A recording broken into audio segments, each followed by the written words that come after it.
Then we turned back and set out toward the wilderness along the route to the Red Sea, as the Lord had directed me. For a long time we made our way around the hill country of Seir. Then the Lord said to me, "You have made your way around this hill country long enough.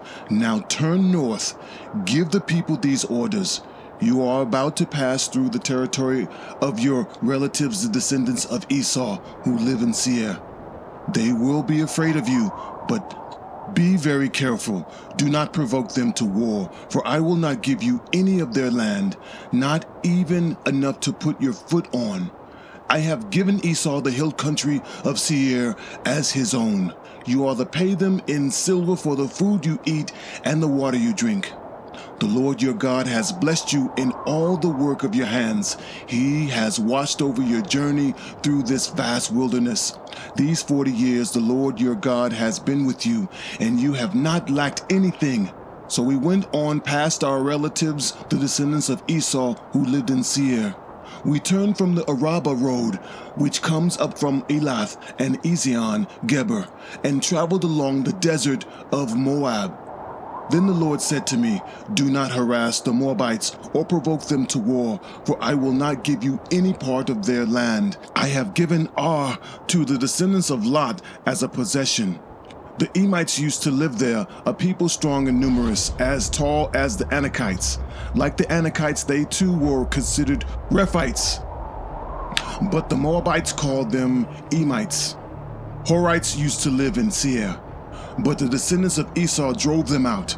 They destroyed the Horites from before them and settled in their place, just as Israel did in the land the Lord gave them as their possession. And the Lord said, "Now get up and cross the Zered Valley." So we crossed the valley. 38 years passed from the time we left Kadesh Barnea until we crossed the Zered Valley. By then, that entire generation of fighting men had perished from the camp, as the Lord had sworn to them. The Lord's hand was against them until he had completely eliminated them from the camp. Now, when the last of these fighting men among the people had died, the Lord said to me, "Today you are to pass by the region of Moab at Ar. When you come to the Amorites, do not harass them or provoke them to war, for I will not give you possession of any land belonging to the Amorites. I have given it as a possession to the descendants of Lot. That too was considered a land of the Rephites, who used to live there, but the Amorites called them Zamzumites. They were a people strong and numerous, and as tall as the Anakites.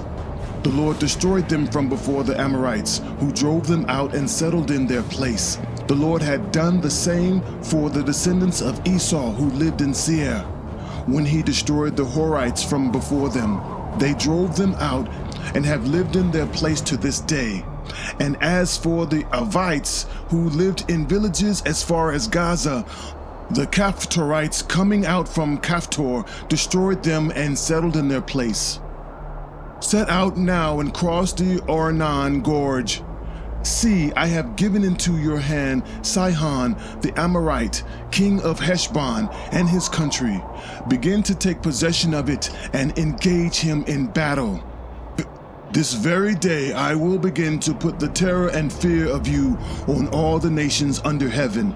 They will hear reports of you and will tremble and be in anguish because of you. From the desert of Kedemoth, I sent messengers to Sihon, king of Heshbon, offering peace and saying, "Let us pass through your country.